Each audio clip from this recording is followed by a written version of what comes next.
UFC Fight Night in Mexico, Brandon Moreno versus Loner Kavanagh wrapped up last night, and I figured I'd go through and make my post-fight reaction video. We did really good on the card. We went 11-2 with the main event and the feature fight being our downfall, but that's not where we start. We're going to start with the early prelim opener of Damian Pinas versus Wes Schultz. Obviously, we got this one right. I said Pinas was going to explode all over Schultz's face. He was going to be too hard, too aggressive, too big for him. And he was, man. He just puts it on Schultz. And I saw somebody say that they thought Schultz would get some grappling off because that's what his game plan is. And he just couldn't get anything off. He looked like a victim out there. He got knocked down multiple times, not even from flush, clean shots. He was getting hit with glancing. Sorry, my bass guitar just fell. He was getting hit with glancing blows, and he would hit the floor. And sorry this is taking so long to load. I just fired up my computer, so it'll speed up.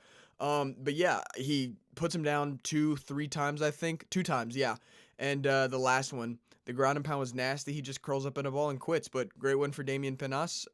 He's going to be a problem unless Schultz is, just a schmuck, which kind of both. But we move on to Francis Marshall versus Eric Silva. This was a good one. I mean, Eric Silva opened up this fight with a spinning wheel kick after over 700 days out of the octagon. So clearly the guy was looking to get it done. He was pulling a Nick Diaz. Nick did that in his fight against Robbie Lawler. But this fight was quick, man. Marshall got a takedown at one point after a bit of striking on the feet. I think he turned it into a back take. And then he didn't lock in like the full rear naked grip, kind of like a gable grip. Kind of shallow where he used the bone of his wrist to really crank that. And yeah, man, he gets the first round guillotine over Eric Silva. Not guillotine, I'm an idiot. The first round rear naked choke submission over Eric Silva. I mean, Silva looked good, man. He was aggressive on the feet, but he just got sloppy on the ground and, got subbed. But great win for Francis Marshall. I feel like we're really flying through this video, but some of these fights, like, they really were over quickly. We move on to Regina Tarrin versus her opponent, Ernesta Caracite, I think it is. Regina Tarrin, she was short notice, but had a KO on in her most recent fight that I thought looked really good, and that's why I picked her. She was landing good shots. It was a dog fight. She got cut open, like, welcome to the UFC kind of moment. And as you see, she was outstruck by Ernesta, but it was a significant strike. She slightly outstruck her, and I think just did more. Obviously, you could say it's in Mexico. Maybe there's a bit of judge favoritism going on. But we're happy nonetheless. We picked her to win. She just did enough over 3 rounds with the striking, some clinch work in moments. They both went to take down a piece, but it really was the striking. Regina Tarrin just kept going forward. I think this was a unanimous decision, so I'm not going to say anything about hometown bias, but she still looked very good. That was a tough intro fight to the UFC, but I'm sure she fine-tunes things, and just does the right things next time. She'll look a lot better. But yeah, great debut. She's got a bunch of hype behind her. She has over 250,000 followers. She's at like 1/3 followers, so she's already a huge name. And obviously UFC gooners who have no life outside of this sport are in love with her. So good one for her, I guess. We move on to Douglas Silva de Andrade versus Javier Reyes. Now, this was actually a really scary moment because Douglas dropped Javier bad in round 1. Like, put it on him, dude. He hurt him, and I was really scared because Javier was my pick. But didn't he drop him? Where's the knockdown? He dropped him.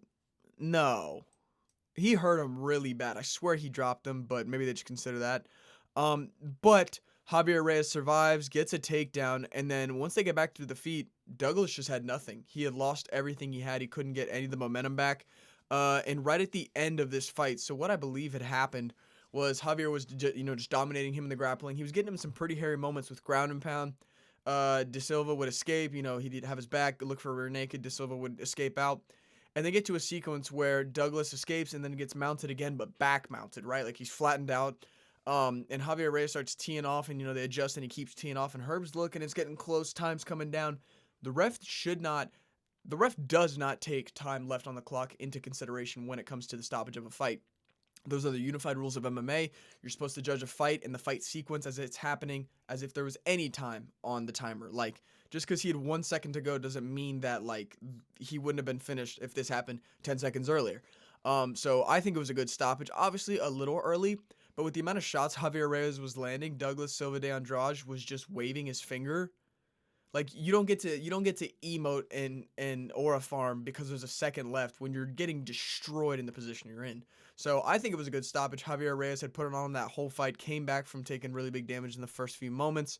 Yeah, great win, great comeback for Javier Reyes, and Douglas just has to do better. You're 40 years old. You've had 40 years to think about smart decisions in a fight, and going like this when you're getting your head pounded in at the last second of the round, stupid decision. So, good one for Javier Reyes. We move on. Christian Quinones versus Chris Matinho. Now, this was a terrible fight, in all honesty. Christian Quinones sucks, too. But Chris Matinho is just a victim. He's not built for fighting. He has nothing. He has no striking. He has no grappling. He has no wrestling. He has no offense. And he has no defense. The guy just has a chin, and even that has been cracked a few times. The story of the fights here, I mean, dude was just getting ragdolled at will and was even getting outstruck too. Survived some pretty hairy moments, on the feet. He almost got finished there, almost got subbed on the ground. He just had no offense. Nothing good for Chris Matinho in this fight, and I think this is the fight that he gets cut for good. You know how bad you have to be to get cut by the UFC twice? Christian Quinones, it's a good win. He got the dub, but he didn't look good. You should be finishing a guy like Chris Matinho. Malcolm Wellmaker, who just lost to a really good guy, chinned Matinho. Matinho should be easy for anybody. Now, granted, O'Malley couldn't get it. He got him out of there, but he had broken his hand. Christian Quinones should have done a bit more, in my opinion, but nonetheless, it was an amazing performance from him, and sucks to be Matinho, man. He took on a few killers for the UFC when they needed him. He's a sacrificial lamb, but your use has been emptied, man. We move up to Aylin Perez versus Macy Chasson. We went with Aylin Perez, UFC Gooners. They love this fight, and they love the ending of this fight. So first round, horrible for horrible for Aylin Perez. She gets her back taken, and the entire round she's just riding out, having back control. And I'm trying to make sure these stats are right. Yeah. So Chasson takes the back, keeps a body triangle, and threatens her naked, lands ground and pound. But Aylin survives the first round. Doesn't look too happy about it. Looks like kind of worried in the corner. But coming in round 2. She gets her own takedowns off and really starts landing strikes. She nullifies Chasson's takedowns and gets her own. You could tell Chasson had kind of gotten tired after the first round, had really given her all to look for that finish and maintain that back position against Perez. And Perez, obviously, quite wide when it gets to the waist. When you hold a body triangle for an entire round and they're, grinding their hip bones into you, digging their elbows, your legs fry out, especially with an opponent with kind of a boxy, bulky, sorry, my light just automatically went brighter. When they have a bulky square waist, it makes it even harder to keep a body triangle because it's just grinding into your calf muscle and you feel weak. You feel like your ankle's fatiguing. The muscles in your feet are screaming at you to let this go because there's so much lactic acid built up. So I think that's why she kind of lost the advantage that she had in round 1. But again, round 2, round 3, all, full steam ahead for Aylin Perez. She lands takedowns and gets strikes while she's going. Macy had nothing for her in round 2 and had 0 for anybody in round 3.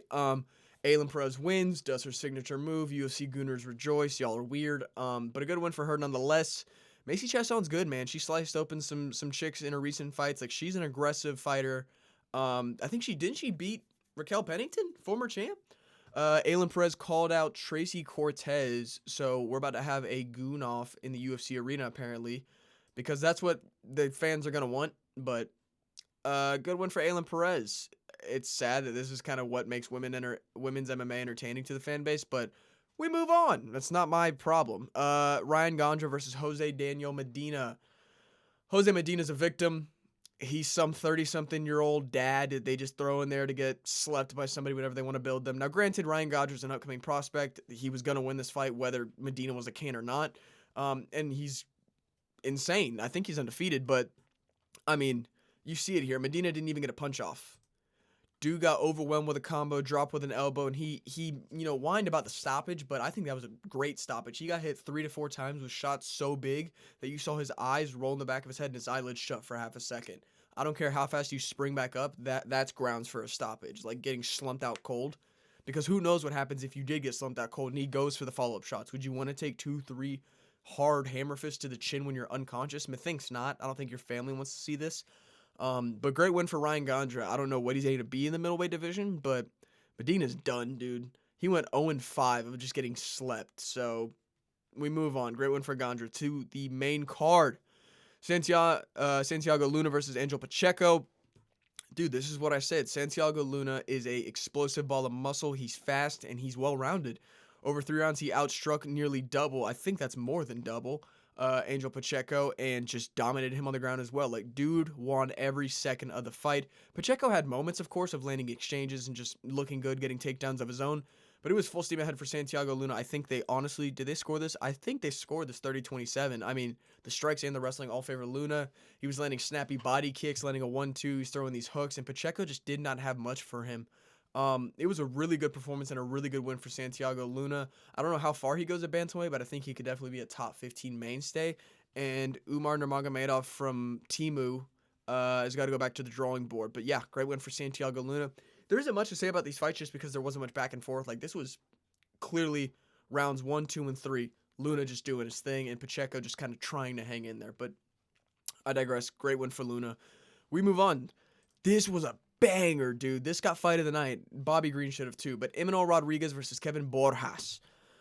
Holy shit. I'm sure you've seen the beginning of this fight. Kevin Borjas drops Rodriguez in the pocket with a hook so violent that Rodriguez does a 180. Like, his whole head and body spun. And Borjas puts it on him. If there was a bad ref, they would have stopped this fight. Rodriguez is running away. Borjas chases him down, drops him again. Emmanuel surviving in moments, and then he gets the takedown. I think Borjas was a little too reckless, a little too, I guess, what's the opposite of gun shy? Like, he just could not stop shooting. Trying to put Rodriguez away, and I get it, it's finishing instinct, but he was sloppy with it, and he allowed Rodriguez to survive, find space, get close with him, and then round 2 comes around, and Borjas has nothing. He's completely gassed. That one exchange of just going for the kill and then losing and spending the rest of the first round on bottom position, he's done. He gets taken down, gets grinded out. Why am I saying gets taken down? He did. Yeah, round 1 he did. Round 2, though, he didn't get taken down, but he started getting outstruck, and all he had to stop it was trying to counter left hook him. That's all he was doing. He had none of his bag that he had in the first round. He had completely gassed, and Emmanuel Rodriguez put it on him, and then he lands this overhand right that as Borjas dips down, it kind of lands in the bony spot behind your ear, and that typically shuts guys off in an instant, and that's kind of what almost happened here. Kevin Borjas, kind of a Shane Burgos moment, gets hit, looks like he's composed, and then just sinks to the canvas. Now, you could say he quit.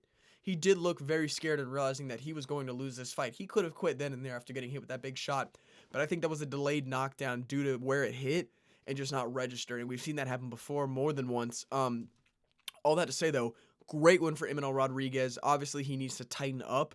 Like, I don't know if he'll be anything in the division with defense like that. Dude was getting dropped by Borjas, but I digress. It was still a really entertaining fight of the night.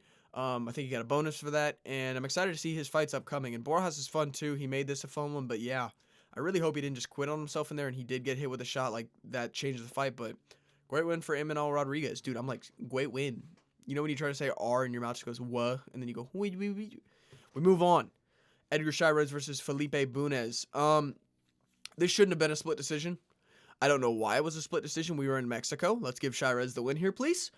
So round 1, just like the Aylin Perez fight, full steam ahead for Felipe Bunez. That's such a weird name. He gets the back of Chairez and locks in a body triangle and just starts hitting him throughout the round, right? Now, obviously, he's doing little shovel uppercut, hooks, and what he can land. But instead of trying to find space to land more of those or just land them with a little bit more aggression, he starts framing off and elbowing down onto the shoulder socket of Edgar Chairez. Granted, that probably hurts like a bitch. But what does it do? You're not going to dislocate his shoulder just elbowing him. You're not Edwards. You're not Jocelyn Edwards. Was it Amanda Edwards or Jocelyn Edwards, the chick who just slammed Nora Canole and broke her collarbone? You're not her, little bro. So Philippe, instead of landing these huge shots, tries these weird body shots, and it doesn't really do damage to Chairez, but it tires out Bunez. And come round 2, he doesn't have as much steam. You know, he can't really get his takedowns. He shot one, got stuffed, and he's forced to stand on the feet, and Chairez starts landing. Now, I accidentally clicked on him, so let's go back. Don't get this mistaken. The numbers are close, but the power, all right, there are 2 guys now.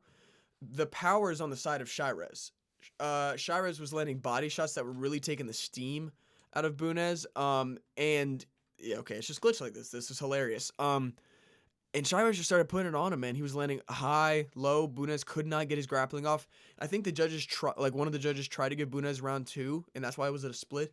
But Bunez landed nothing that dignified him getting this round. Sure, it was close, but the precision, the aggression was all on the side of Chairez. But both of them did start to slow down going into the 3rd round, in which Bunez got a takedown, but Chairez survived, and this is where we saw the most out of Chairez. He was super tired, even started to wane a little bit, and Bunez was getting going again. But he rallies back, picks up his strike, starts doing nasty. He starts throwing disgusting. Every exchange, just 1, 2, 3, hook to the body, come up, hit him in the head. He was putting it on Bunez at the end. Now, I don't know if there was a finish anywhere, but it was still a great showing for Shirez. He does kind of need to work on his gas tank, but this was a dogfight nonetheless.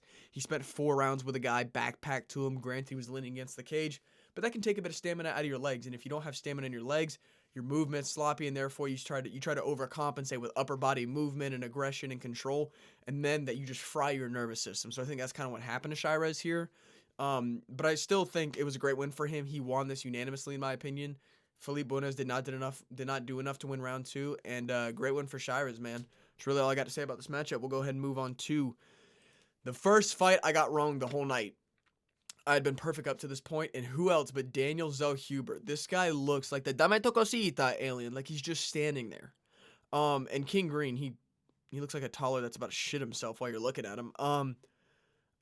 King Green, Bobby Green, Bartholomew Green. Nobody should ever be named King. You're not royalty. You're corn. You're a cornball. But Daniel Zellhuber, the guy sucks at fighting. Bobby Green, I didn't think he would win, because he's been chinned and he hasn't looked the best. And Daniel Zellhuber's half decent, I thought. He had Esteban Ribovic is losing to Gamrot. That's what we know from this matchup.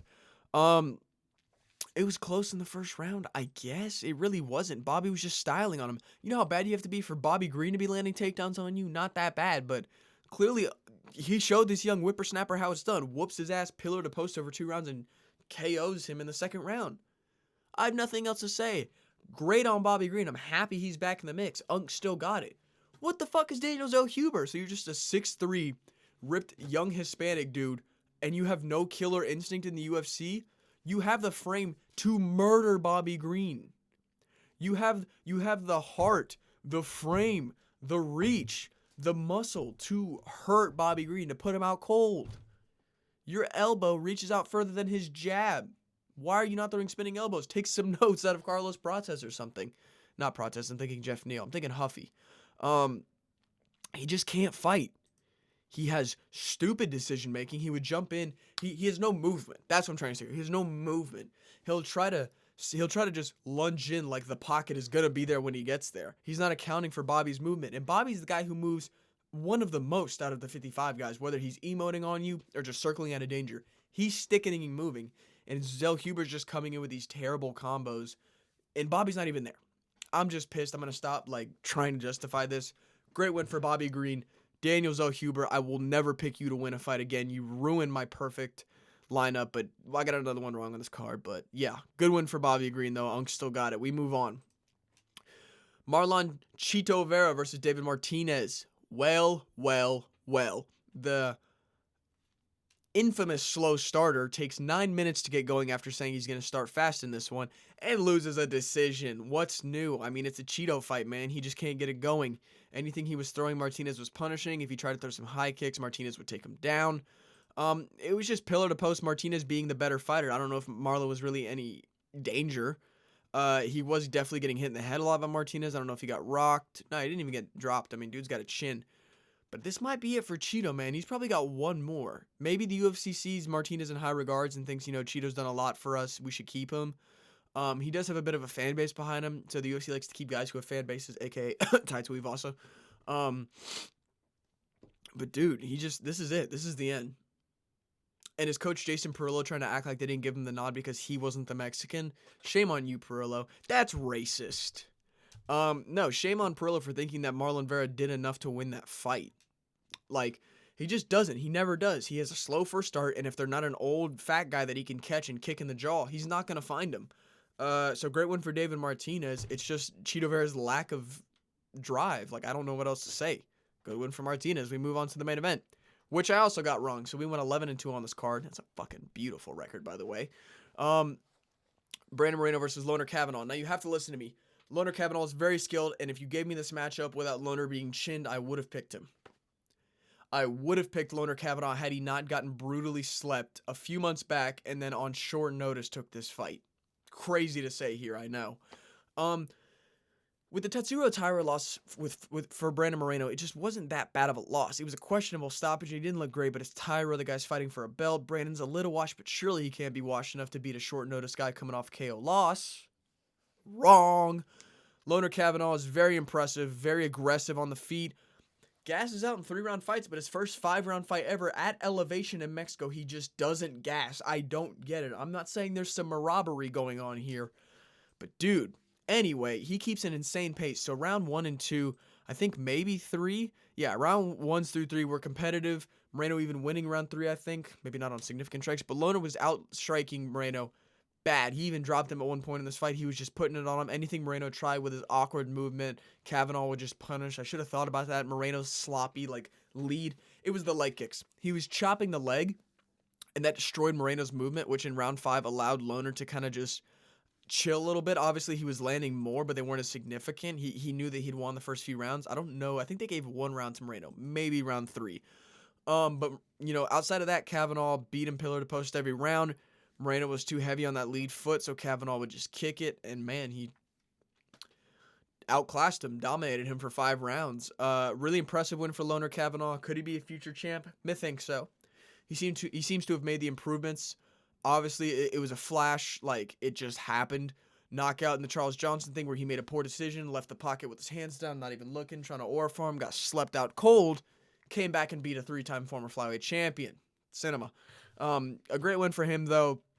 Future champ for sure. I don't know what's next for Moreno. Honestly, just want to see him call it. Because if he can't hang out at the top, I don't want to see him hang out at all. He's such a cool guy. He's fun. He's always a fun fight. He's there to scrap. And to see him fall down the rankings of flyweight to take on a Bruno Silva at one point, it's just not worth it. Call it a career, man. You've made a lot of money. You were a champion. You've proven yourself. You're up there with one of the greats of flyweight. You're a future Hall of Famer. You don't got to keep fighting. But for Loner, I'm excited. The guy's entertaining. He's high output. He's energy. He's KOs at flyweight, which are becoming more common, but weren't back in the day. So, good one for Kavanagh, man. This was a really good card overall. There really wasn't too much to say about it. Obviously, the skill level was pretty low. A lot of the losers of this fight, and even some of the winners should be cut from the UFC, I'll be honest. But it was still a good card. It delivered. I'm glad the venue was safe for what's going on in Mexico right now. I'm glad nobody got hurt during that. I'm going to upload my video on Arman Sarukian later. That's a fun piece of information I saw this morning. But yeah, good win. If you made any money on this, good for you. If you didn't follow my picks and lost your money, that's on you. See ya.